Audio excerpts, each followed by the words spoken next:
দিয়ে একবার ঘোরা। আর ফ্রেন্ড এই গরমে বানিয়েই ফেললাম ম্যাঙ্গো আইসক্রিম গ্লাসে। আমাদের তো এখন আইসক্রিমের এটা নেই, তাই এখন ঘরে গ্লাস ছিল, গ্লাসের মধ্যেই ম্যাঙ্গো আইসক্রিম বানিয়ে ফেললাম। দেখি তো কেমন হয়েছে।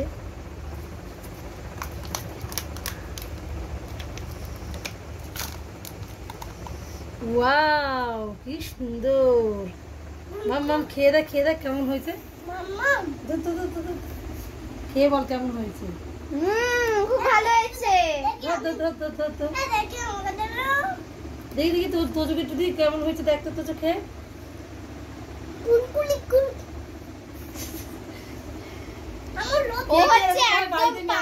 বানিয়ে খেয়েছো এরকম গ্লাসের মধ্যে করেছি, কেমন হয়েছে কমেন্টস করে জানিও। কে কে খেয়েছো এরকম ভাবে বানিয়ে তারাও কমেন্টস করো।